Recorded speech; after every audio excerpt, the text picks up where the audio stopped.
I feel like I'm going to offend you now because you've got a pet. You know the tip with those? Yeah. Just size up. Just size up once. Some people just have an immaculate sense of style, and one of those people is Jess Seaman. She's a former sports TV presenter who became a successful style influencer after turning her passion for fashion into a career. With hundreds of thousands of followers across Instagram and YouTube, she joins me today to share some of her expert tips for achieving that effortlessly elegant look by investing in the right pieces in the right sizes. And for some items of clothing, she believes that size is not necessarily your usual one. So let's hear now how we can elevate our style over 40 and what some of the most common pitfalls are that can hold us back. Jess, it's good to see you, and needless to say, you look stunning, just so chic. Bless you. Thank you. It's lovely to be here. So thank you for asking me to come on and have a little chit chat with you. Oh no, it's my absolute pleasure. And I did have to think more carefully about what I was going to wear today. So I played it safe in black t-shirt. You don't have to think like that with me at all. Well, and it's too hot today to be super stylish. It's just boiling out there. I know, even in Edinburgh, it's warm. No, but last time I had a style expert on the channel. She was a vision like you. She was in this beautiful white shirt. And I was wearing a multicolored stripy tank top, right, with a black bodysuit underneath. So you couldn't even make my arms out against the dark room behind me. And it was just a disaster. So I'm trying to redeem myself. Camouflaging yourself somehow. Well, I mean, it does look like you have been a fashion guru forever, but that's not actually the case. So can you take us along the path that led to you being a top style influencer? So I remember being about 7 years old and wanting to be a TV presenter. It was always what I wanted to do. Sending my tape out, and all of them would refuse me. I'd always get refusal letters. Eventually, I got a hit and someone gave me a chance on a really quite bad TV channel called Live TV. I remember it. But in actual fact, in terms of the back end of it, it was a brilliant, brilliant training ground for if you want to work in TV, you kind of just got through into everything. So you would have to do your pieces to camera while pressing the auto cue with your foot, changing the camera, writing your scripts, doing some editing. So it was a great training ground. And then, unfortunately, 6 months after shipping myself down to London, moving down to London and starting afresh, the channel went into administration. So I was like, no, I love being in London. I love presenting. And so I very luckily went into modeling for a while. So I would do modeling to pay the bills. And then every time I got a presenting job, I'd go off and do that and did various different things.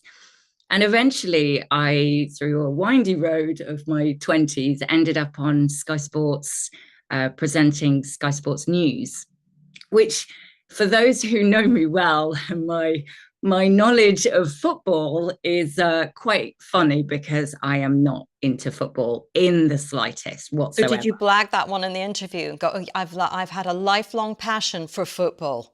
He said, so you don't know anything about football. You don't know anything about cricket. You don't know anything about darts.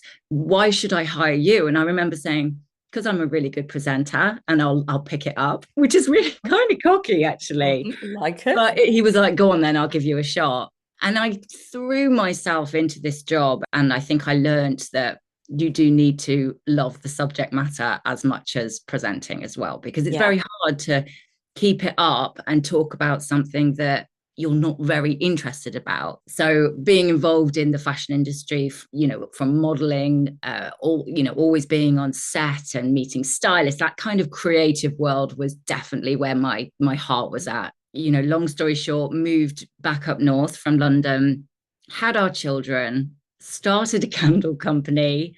My entire house was covered in candles. Then I think I remember thinking, well, why don't I can present to camera? I could talk to camera. Why don't I start a YouTube channel and I can talk about fashion, which I could do with my eyes closed. And then once in a while, I'll say, oh, by the way, I make candles. Mm-hmm. Very quickly realized no one was particularly interested in my candles. They just want to hear about my love of fashion and tips about how to put outfit ideas together. So that's kind of how it started, on a weird and winding kind of road. we met at a YouTuber event, and I have to say, you know, we were surrounded. Always, what I love about these YouTuber events is that the people of a certain age, you never have any problems socializing when you're a certain age, because there's so few of us that we just all sort of find each other and group together. So We did that was how actually, we didn't met. we? I don't know how we gravitated towards each other, but it was like instant. I know. Hello. But do you know what? You stood out. You were in a room full of people of all ages, but a lot of young people. They're very stylish. And you walked in and I thought, oh my goodness, who is that incredibly elegant woman? So it just, you can tell you're just naturally well put together. And I can see why there's such an interest in how you do it. Once you get to a certain age, I feel like there are two common pitfalls, which are either just kind of giving up on what's in style altogether and sticking with what you feel comfortable in, which I have to, you know, I lean towards that. I have to kind of drag myself out. Or you can kind of become a slave to what you see on Instagram and you end up wasting money on short-lived trends. You know, what do you think we should be aiming for style-wise, do you think, from midlife, to kind of embrace our individuality but also look our best? I personally think that the way I approach dressing and the way I advise people with their own style is that you can have a mixture of both. You can feel absolutely comfortable in your outfit ideas and dapple with a few trends here and there at the same time. You don't have to do one or the other. There's a way very easily, actually, to be able to mix the two. And I think it's very easy to become quite a slave to the fashion trends, which I think lots of us maybe had a time doing that in our 20s. I know I certainly did. And Instagram can be quite bad for that. You see those girls who are just, you know, the oversized look, for example, Yeah. and they just look completely drowning in fabric, and it kind of looks cool in a picture on there, but in real life, popping down to the shops to do your Friday big shop, it's not very cool. No. So I personally think it's about focusing on those timeless pieces, which we can get onto in a minute, but really bringing it down to those timeless pieces, really thinking about what you truly feel comfortable in, whether that be for you a skirt or a pair of tailored trousers or your jeans, not forgetting what makes you feel really, really nice. And then not being afraid at the same time, whatever age you are, to throw in the odd fashion trend here and there if you feel it suits you and you like the style. So I think we can all get a little bit hung up on like, oh, I can't wear that because I'm over 40, or I can't wear that, I'm too old for that. And I personally don't really believe in that saying. There are certain things I wouldn't wear, but I wouldn't wear them when I was 20 either. You know, just because I'm 45 years old doesn't mean I don't have a really big interest in the fashion trends. I might not want to wear it head to toe, but I still like them and I still like to introduce them a little bit here and there. And there's absolutely ways you can make that look classy and elegant and in your own personal style too.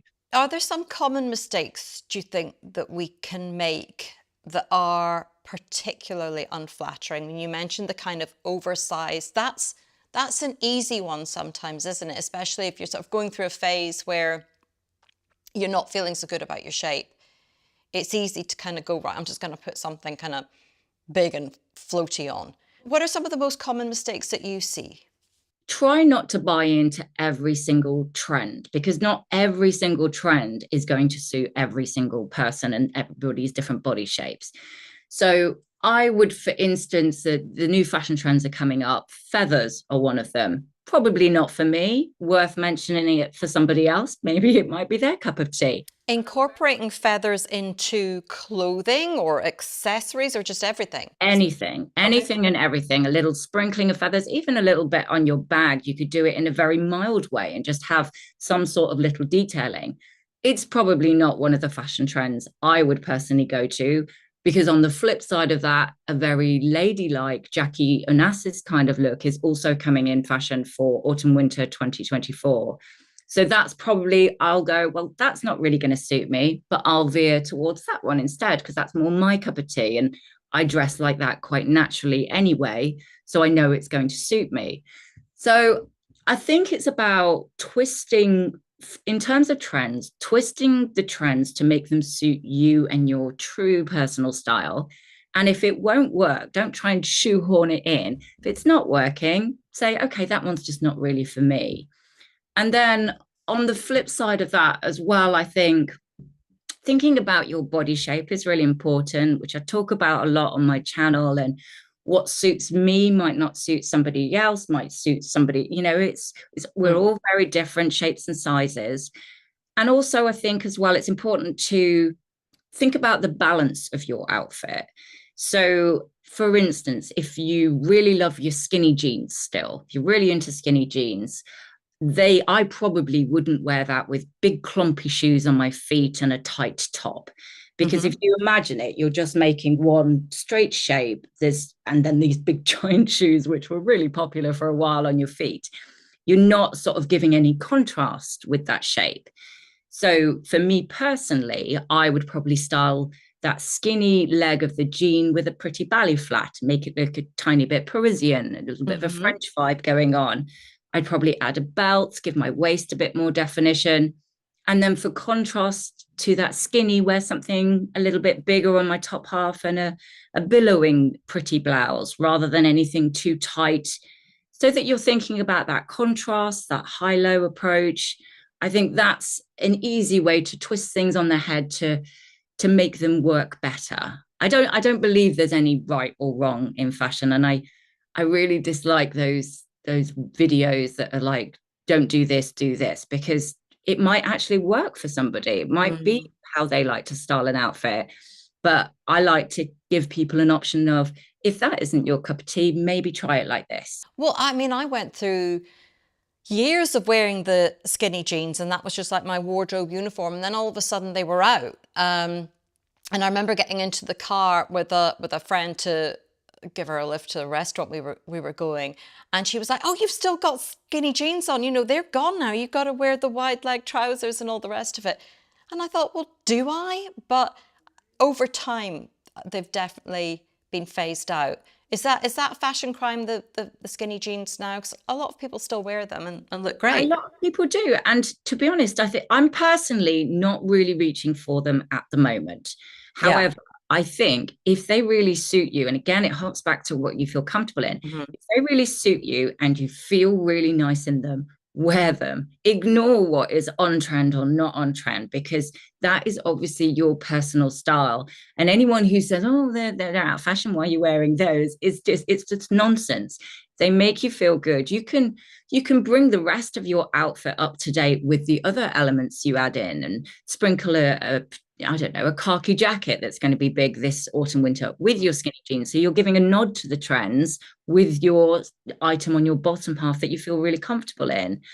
I just have a thing against that kind of, I don't like a kind of pretentiousness in fashion and that too cool for school kind of vibe. I think fashion for me it's individual, it's original, it's everybody should be exactly who they are and be free to be exactly who they are and how they feel comfortable. And that to me is when people look their absolute best, when they're wearing what they love and they feel nice in. I do like the idea of a capsule wardrobe. I find myself wearing a few things that I love over and over, and not getting too worried about being seen in the same thing all the time, or the same style of thing, like, little white t-shirts or whatever. I mean, I'll wear them all the time. Are there some things that you think, particularly thinking about midlife onwards, are there some few little gems that you think we should all have in our wardrobe, or some kind of variant of in our wardrobe? Probably for the last 10 years or so, I've become a wee bit obsessed with blazers. I find them absolutely amazing for just suddenly elevating an outfit, whatever you're wearing. Even if you're wearing like your gym, you've just done your workout, you've got to do the school run, you've kind of got a hoodie on and a pair of leggings, throw a blazer over the top and suddenly you've made it look like a quite intentional, cool outfit idea, very simply. So I have got a fairly healthy collection of blazers in my wardrobe now, and I absolutely love them and never underestimate the power of a good blazer.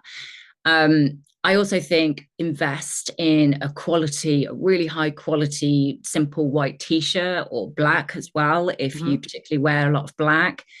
A great fitting pair of jeans is an absolute staple. Yeah. Which is not easy to find. I know a lot of people have a lot of trouble finding a pair of jeans. Yeah, But absolutely. like we said before, wherever they may come from, even if you found them in the supermarket, really, really doesn't matter. A great fitting pair of jeans is just that, and they will see you through. I like to have, I mean, if you were keeping it really, really condensed, I like to have a nice cotton shirt in my wardrobe. And then on the flip side of that, something a little bit silky in terms of a blouse. And then maybe just, I mean, I prefer to go for midi skirts. Sorry, I'm just looking at my big, massive wardrobe behind this screen. Oh, I would love to see it. You have to turn the camera well, around at some point. It's a little bit messy right now, so I daren't even turn the camera around. But I prefer to go with midi skirts over maxis, but either or, again, whichever you're most comfortable in. And midi is mid-length, so down around the calf area. Yeah. Yeah, right? It's a really flattering length that they cut, actually. I mean, in winter, I like to style those a lot, actually. I'd wear it with knee-high boots and maybe a nice big knit over the top. And again, thinking about those high-low contrasts is a really helpful styling tip, actually, that if you imagine like just a simple slouchy jumper being your low, it's not, super luxe looking, I suppose, against something quite silky and quite luxurious looking, that contrast is a really handy style tip to reach for. And it's a good one to kind of play with from your wardrobe. But that kind of condensed, I don't know how many pieces I mentioned there, but 8 pieces, for example, of capsule wardrobe. Imagine how many different outfit ideas you could make just with that little section. You wear the shirt with the jeans or the tailored trousers with the blazer, and that actually could become your staple wardrobe, throughout the week. Then once you've kind of got comfortable with that capsule wardrobe, you can just, add in pieces as and when you budget allows, or you see a trend that you really like, and you can dapple in the trends here and there. But I tend to spend the most of my budget on those staple pieces. Yeah, that makes sense. Yeah, and then I would save on the fashion trends. So I'd try and pick up a bargain from somewhere on a fashion trend.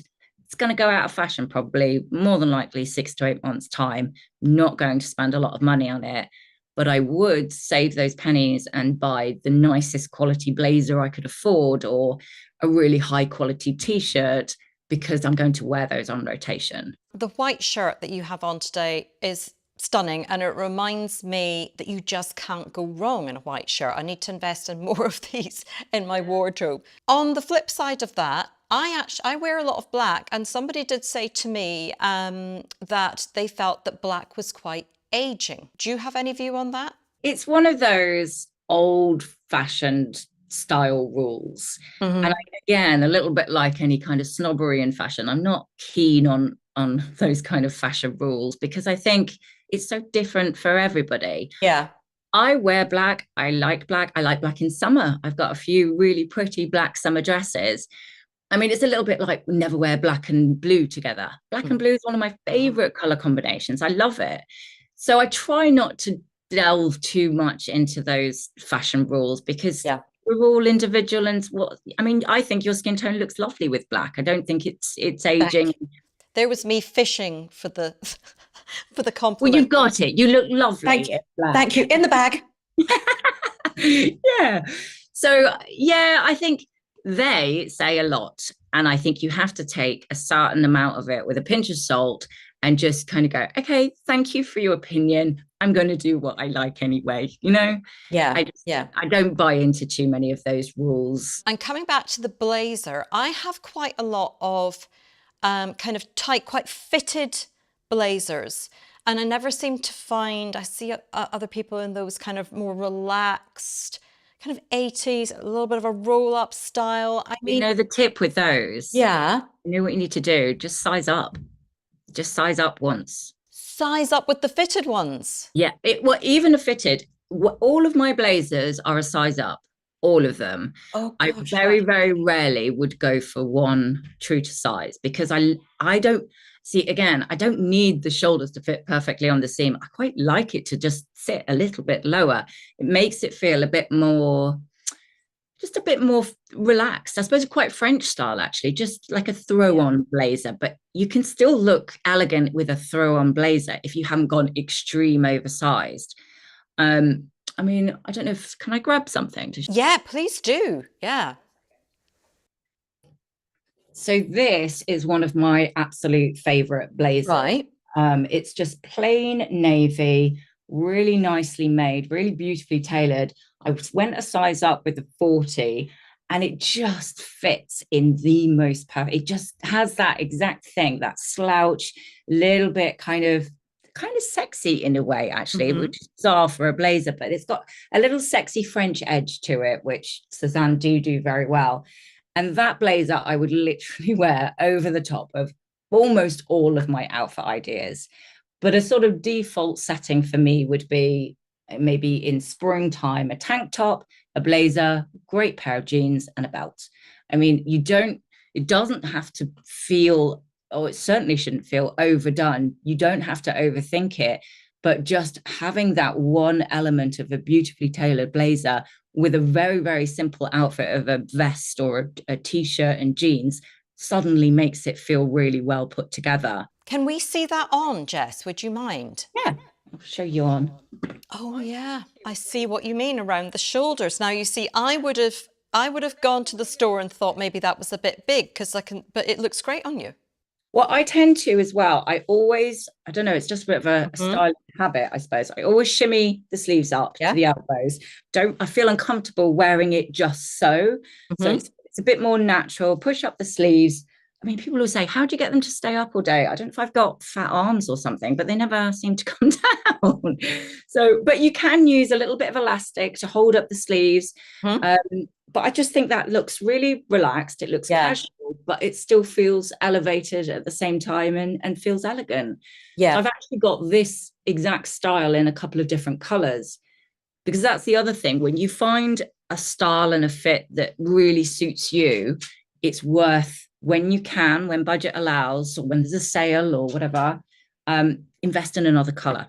Because I think it's one of those pieces that it's not easy finding the perfect shape. So when you do, it's worth going, okay, do you know what? I'll go back to the same style and I'll get it in a different tone. That's a great tip, because I thought I was going to have to deliberately buy a kind of something that was made a little oversized, but in my size, to be able to wear the like the hoodies and so on underneath, because the ones I've got are just too tight, they're too fitted. So just buying something like that, but in a size up.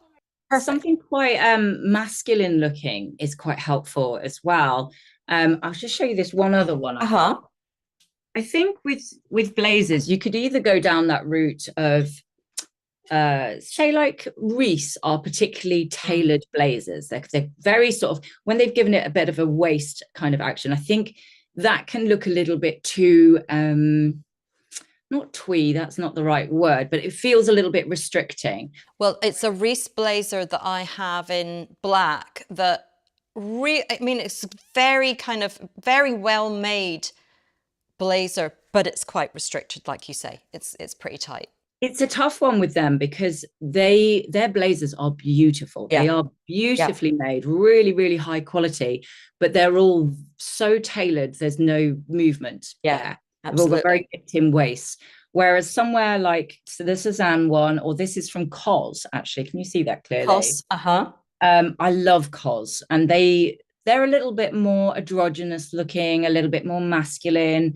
Again, I sized up with this one, and this is probably, you know, a bit like the navy, one of my most worn blazers, because it just works with everything, literally with everything. I mean, that is one particularly that comes up quite big in itself. Then you've gonna size up as well. I can get a hoodie underneath that and, you know, make a super, super casual outfit feel a little bit more put together.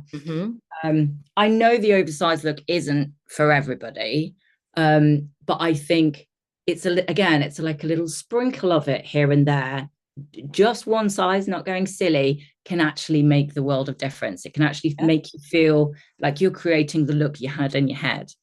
Yeah, I'm going to give that a go. That's going to be my autumn look. You'll only ever see me in an oversized blazer now, because if I find something, I just run with it until it's literally exhausted.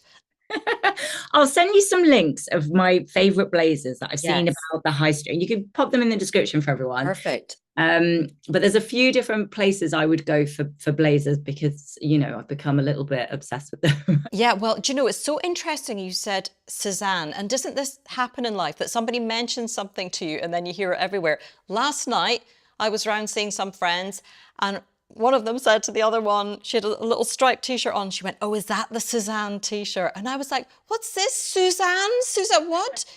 And they were saying, "No, Cézanne, is it French? Is that right?" It's a rabbit hole going down that one because you'll find yourself loving pretty much everything. Is it very expensive or mid-range? No, Okay. it is. I mean, it's a French brand. They're based in Mhm. Paris. But I would say the prices, if it was here, I would say it's like high end of the high street. Okay. Kind of, I mean, often actually it's a little bit cheaper than Reiss in Okay. terms of, you know, cost per item. Dresses are kind of 125, a blazer maybe 200.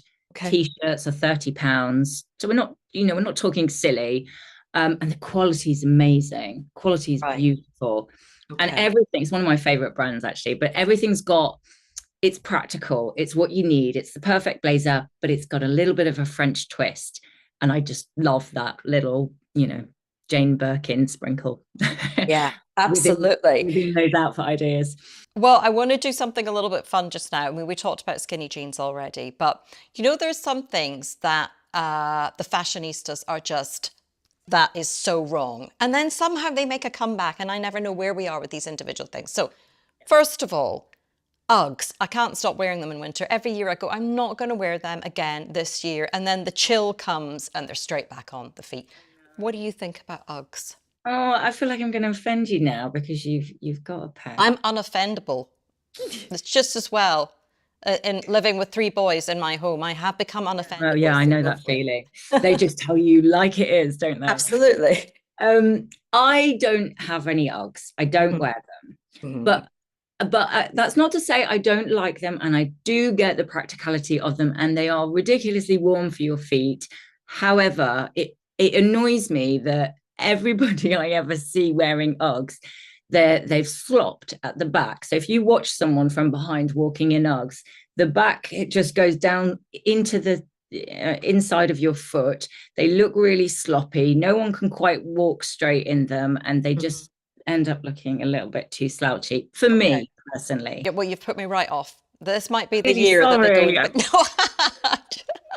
But I do get it. I get it. They're warm, and sometimes you just want to be warm. But I really liked. And last year I bought myself some like snow boot type things. So I got the same theory, but they had like leather around the foot. So I think if you've got a little bit more support around the foot, you're not going to get that really sloppy. People just look like they're slopping around in Uggs, and it's hard to look elegant in that.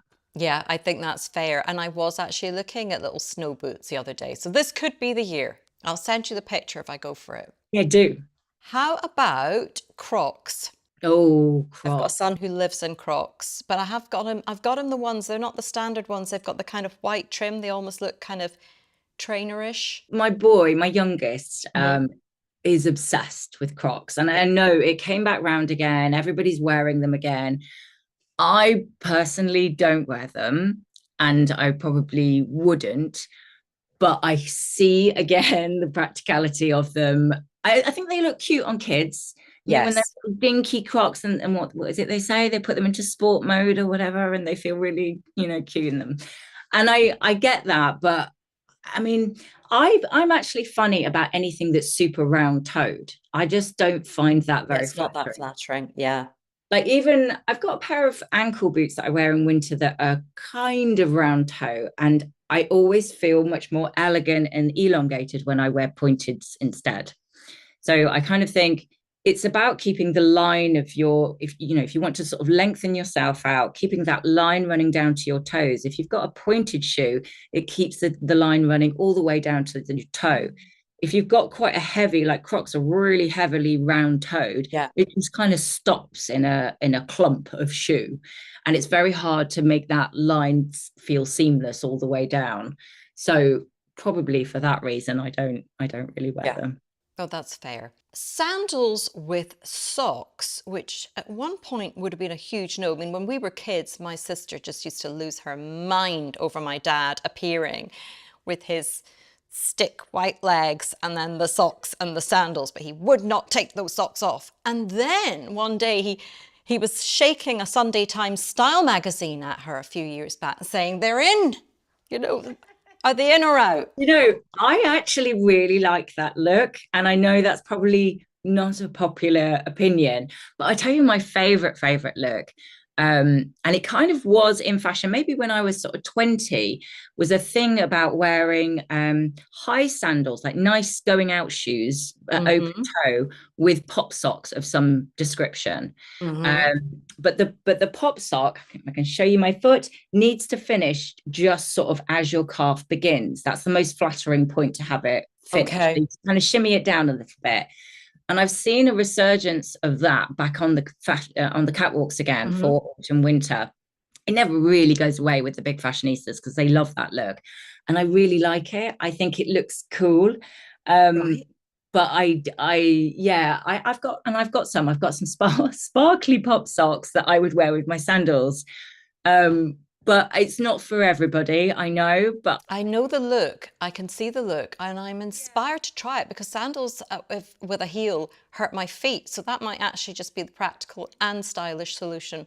give it a go. And if it makes you feel good, then there is no harm in trying. I absolutely agree. Yeah. And I think it looks quite cool. Certainly when you wear something a little bit shorter, it sort of takes away from it possibly feeling a little bit too glam or a little bit too tight. It gives it a kind of cute edge. I think that's what it does. It adds a bit of cuteness to it, which tones things down. And I prefer to twist, those shorter dresses in that manner. That, for instance, I would never wear a short dress with high heels. I'll always wear flats or sandals with a short dress. Okay. But with a long dress, I feel comfortable wearing heels. Yes. I think it's just, again, about trying to get that balance right. So it doesn't, I hate feeling too glam. And sort of just getting a bit of a contrast there, I think is a good thing. My final one is pajama suits, because I know they're not called that, those all-in-one silk. No, when people actually look like they're wearing silk pajamas, it's a look. And I saw somebody just the other day. That's been a couple of years now. I've seen people out, if you're at a ladies' lunch, not that I go to a lot of ladies' lunches, but there'll be somebody there and you go, oh, it's like they've arrived in their pajamas, and then you go, no, it's a look. And I just can't get on board with it, but I feel bad for saying that because I'm sure some of them cost an absolute fortune, and the silk looks absolutely beautiful, of course. I mean, I love coords, and I think going tonal with an outfit, or monochrome as in the whole outfit is one color, I think that's really elevating. And it can, it's a very easy trick actually. If in doubt and you want to suddenly, or you need to suddenly look elegant, just pick out a few pieces of the same color to wear together. Okay. Even if it's blue jeans, a blue t-shirt or blouse, and a blue blazer, 3 different tones of blue, that tonal look will actually just make you feel a bit more put together and elegant. Okay. But I'm with you on the silky looking, slightly pajama-ish coords. I think there are far nicer coords out there than that look, personally. Yeah. Like something in linen, like if it was linen, it would absolutely work. But because it's silky, then you instantly think it looks like pajamas. And like you, I've seen it a lot on Instagram, and there are some women who do look great in them. Yeah. But I would feel a bit silly, like I'd be in my pajamas. It's not my favorite look, personally. Yeah, I have to agree with that. I actually forgot one that is it's a source of debate in this house, because I wear one and my husband's like, visors, which are really practical because you can wear them with a ponytail and all the rest of it, and they shade your face, but there's a certain look to them. I still love mine and I wear mine. But one that like ties underneath, or is it permanently fixed in place? It's just got a little bit of, I've got a couple actually. I've got one that was a straw one that was supposed to look a bit more stylish, but it's just really not that practical. And I've got a sporty one that has elastic at the back that I just stick on. When I'm going for a walk. I agree with you really on those. I think that, certainly, like, we're just packing at the moment to go on our holidays. And I could do with one because it's practical. It keeps the sun out of your face. I definitely don't want to make my pigmentation any worse. So it's going to cover that section of your face. And I think they can look quite chic, actually. I mean, I found I don't know, a long time ago, I was traveling in Australia and there was this brand, and she does super, super chic ones, called Helen Kaminsky. Have you ever heard of her? No. It's not cheap. So definitely a piece that you should buy thinking I'll have this forever, but beautiful, beautiful quality, like raffia versions and different straw ones and like little leather trims, really super, super chic and practical too for being in the sunshine. Well, maybe that might settle the argument if I actually stepped out in a kind of stylish one. Yeah. High fashion visor. Doing your skin lots of favors. So don't worry, Lisa. That's the most important thing. I was going to ask you about skincare because, of course, you're known for fashion and so on, but are you kind of big on skincare and treatments at this point in life? I mean, I love all my creams and potions, and obviously in this job, I'm very lucky to get sent a lot of things. So I love like the whole routine, and I have a full-on bedtime routine and then a morning routine. And certainly as I've got older, I've started using retinol and I think for me, I don't have a problem with my wrinkles. I don't care about wrinkles. I actually quite like wrinkles on me or anybody else. I think it's nice. I like to see laughter lines on people. Yeah, I know what you mean. The laughter lines around here don't bother me at all because I think it's kind of personality in there. Yeah, absolutely. And I just think I've been working on trying to correct my pigmentation. That bugs me. I was rubbish in my 20s with sun cream, and I'm definitely paying for it now. So I'm always SPF 50 now, and I'm trying retinol on my skin. I tried that lovely treatment that you were talking to me about, the microneedling with exosomes.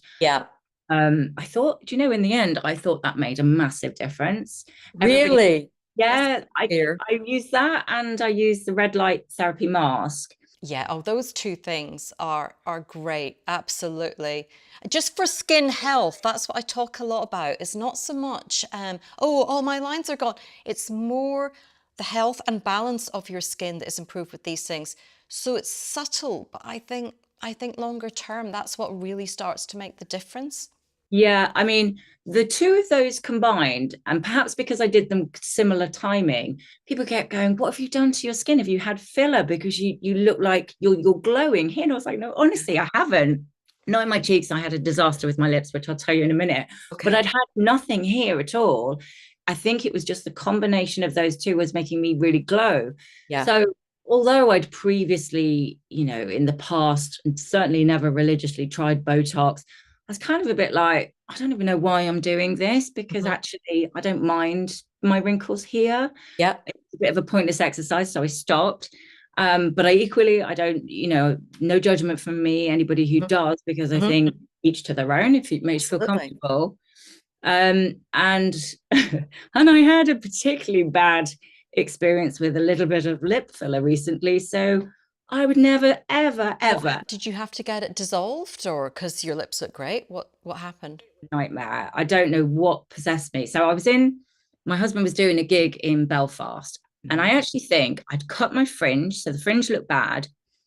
An element of being bored in the hotel room while he was rehearsing and busy. And I was like, I'm going to pop into the town, past a clinic who had an appointment. I went, I just want to try a little bit of lip. You just walked into some random clinic for lip filler. Yeah, I was that stupid woman. And I was like, tiny, tiny, tiny, tiny, tiny. I said, I only want a little bit at the top. Don't do the bottom. Now, this is my normal lips now. I already have big lips. I never have needed lip filler. I don't know. And I don't even want lip filler. I don't know why I did it. I think I was just feeling a bit insecure or something. So anyway, I come out, my lips like this, like real trout mouth, really, really sticking out. The gig was that evening, by which point it got bigger and bigger and bigger. So it was swelling.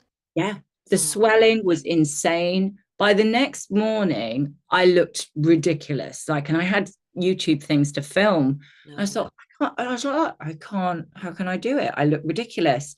And I think I was either allergic to the stuff they put in. She said, I've put such a tiny amount in, I can't believe you've had a reaction, or the numbing cream. It could be that. The placement of it, you know, just not getting the positioning right.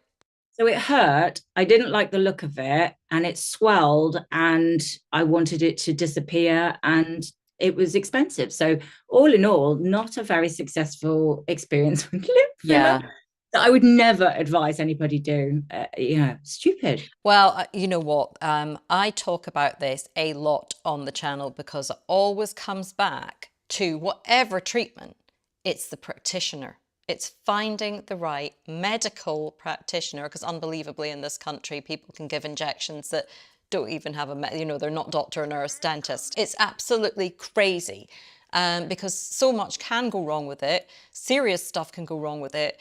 But if you find somebody who is highly skilled and has a super cautious approach and an artistic eye, it can work really well. And I kind of think, I have big lips. It was a stupid idea, and I don't care about wrinkles anyway. So that's me done, I think. Right. Last question, because this interests me. I mean, being a style influencer, do you always try to look your best when you leave the house? Is that a thing for you? Or have you been caught out looking like you've been dragged through the hedge? Well, do you know, I have been caught out quite a few times because I'm very this is me, you know, what you see is what you get. And I almost forget that there's a lot of people that follow my channel or my Instagram.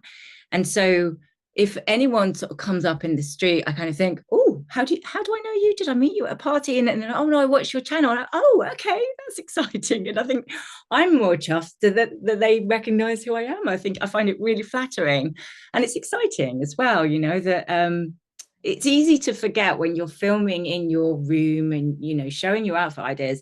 It's easy to forget that there's a lot of people around the world that watch these things. So yeah, I'll pop out in all sorts of manner of things. If I'm just popping to the shop for a pint of milk or something, I've got my hair on my head and a pineapple, and bump into someone, they go, oh, I watch your channel. And you go, oh, I do normally dress better than this, honestly. Like, you've just caught me at a moment. It's just one of those days. I was having an off day. But yeah, I really should correct that. But you know what it's like. You just got to sometimes throw something on and pop to the shop. Yeah. Well, if anybody ever catches Jess in Uggs or Crocs, I want to hear about it. You need photo evidence of that. Yes, that's what we want. I'll send you a picture of my snow boots instead, and see if I can sway you onto those, because I think a little bit of support around the foot really can work wonders. Good. Well, thank you. Lots of great tips for us there, and so many more tips to find on your channel. So I hope that folks will go and take a look at that. And thank you so much for your time today. I've loved it. I could just carry on chatting all afternoon. It's lovely having a girly chit chat. So thank you so much for having me on, and hello to everybody if you've seen me for the first time. Well, hope to have you back again, Jess. Thank you. I'm going to link below to Jess's Instagram page and her YouTube channel so you can follow more of her expert tips if you haven't already. And I've also included links to a few examples of the Sézane and COS blazer styles she mentioned. And I'm keen to know your thoughts in the comments too around some of the timeless pieces that keep you feeling stylish, and whether you deliberately size up or down to achieve your favorite look. And don't forget, you can listen to the Honest Channel podcast on the go on YouTube Music, Apple or Spotify, and you'll find more advice and information from me around how to age well, look and feel good for longer on my website, honest.scot. And by scrolling down to the bottom of any page, you can subscribe to my monthly newsletter where I round up all my latest content so you don't miss a thing. But for now, thank you for being here today, and I hope to see you next time.